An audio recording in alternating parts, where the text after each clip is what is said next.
Faire vivre en paix plusieurs peuples sur un même territoire, c'est pas de la tarte. Pendant ses 35 ans à la tête de la Yougoslavie, le maréchal Tito s'en est pourtant plutôt bien sorti. Bon, d'accord, à sa mort, le Dawa est aussitôt revenu et continue encore. Y a qu'à voir le scandale de la Coupe du Monde de 2018 provoqué par les joueurs d'origine kosovarde, célébrant leur but face aux Serbes en mimant l'aigle du drapeau albanais. Vous n'aviez pas suivi l'histoire? Pas d'inquiétude. Aujourd'hui, dans Stories of Conflict, on vous explique pourquoi la Yougoslavie est une ex que certains détestent. «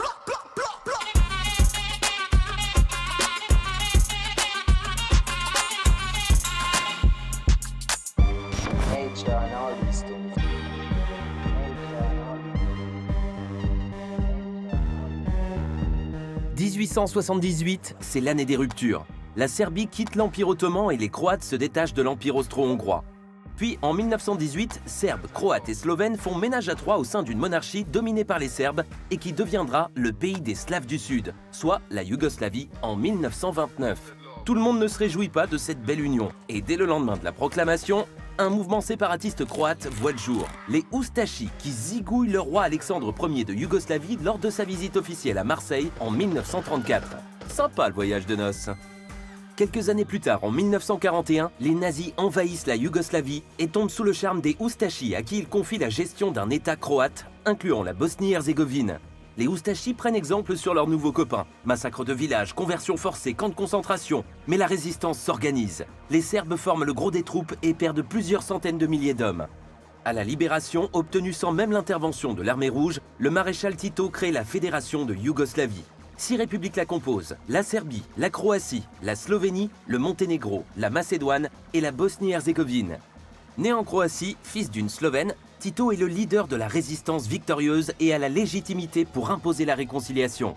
Après s'être racoquiné quelque temps avec l'Union soviétique, Tito, trop attaché à l'indépendance yougoslave, rompt définitivement en 1948. La Yougoslavie devient alors un des premiers pays non alignés et adopte une constitution très décentralisée en 1974. Elle prône l'harmonie entre toutes les nations et toutes les religions. Orthodoxes, catholiques, musulmans, juifs, croates, serbes, bosniaques.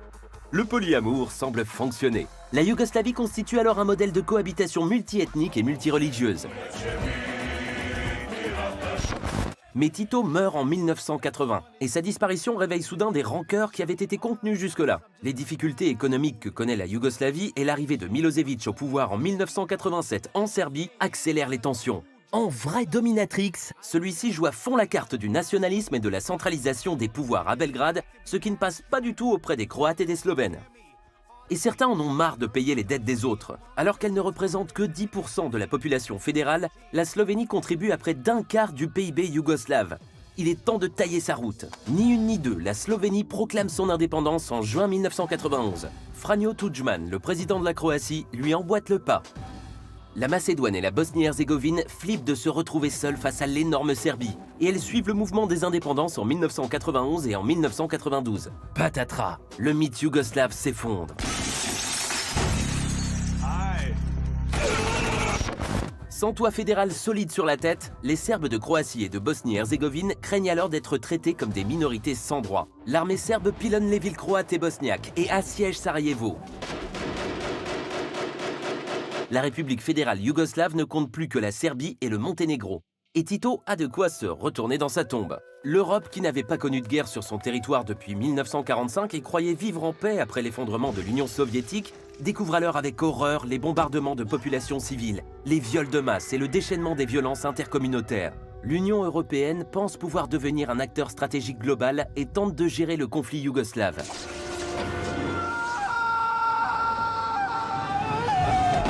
Raté. Mise en place en février 1992, les forces de l'ONU brillent aussi par leur impuissance. 8000 musulmans sont massacrés à Srebrenica en Bosnie-Herzégovine par les forces serbes en juillet 1995 devant des casques bleus statiques. Milosevic se taille alors la réputation de boucher des Balkans.